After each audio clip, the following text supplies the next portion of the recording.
Hi friends, சாஸ்திரமும் சமையலும். நம்ம பார்த்திங்கன்னா வீட்டிலையே நல்ல சுலபமான முறையில் பன்னீர் தயார் பண்ணிக்கலாங்க. நல்லா க்ரீமியான 1 லிட்ரு பாலை வாங்கி அதை நல்லா காய்ச்சிக்கணுங்க. 1 லிட்டருக்கு 200 கிராம் பன்னீர் நமக்கு கிடைக்குங்க, தாராளமாக கிடைக்குங்க.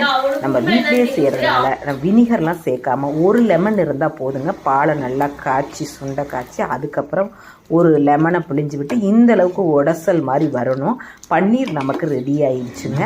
இப்போ ஒரு காட்டன் கிளாத் எடுத்து இதில் நம்ம இந்த பன்னீரை கொட்டிட்டு அதுக்கப்புறம் 1 டம்ளர் தண்ணி ஊற்றி நல்லா அலசிட்டு நம்ம என்ன ஷேப் வேணுமோ அந்த அளவுக்கு ரெடி பண்ணிவிட்டு நம்ம இதில் ஒரு கல்லோ உரலோ தூக்கி உள்ளே வச்சுட்டோம் அப்படின்னாக்கா நமக்கு இந்த அளவுக்கு 200 கிராம் பன்னீர் ரெடி ஆயிடுச்சுங்க.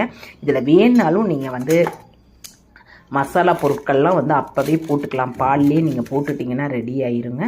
சூப்பராக இருக்குங்க. பன்னீர் புரிஜி செய்கிறதுக்கு, பன்னீர் கிரேவி, மசாலா என்ன வேணுமோ நம்ம சப்பாத்திக்கு, ஃப்ரைட் ரைஸ்க்கு எல்லாத்துக்கும் நம்ம வீட்லேயே தயார் பண்ணிக்கலாங்க. இந்த மெத்தடில் நீங்கள் செய்யுங்க. சூப்பர் டேஸ்டியாக நம்ம பன்னீர் வீட்லேயே செய்யலாங்க. நான் சொல்கிறேன் இந்த மெத்தடில் செய்யுங்க, செம்ம டேஸ்டியாக இருக்குங்க. நம்ம சேனலுக்கு ஒரு லைக் கொடுத்துக்குங்க.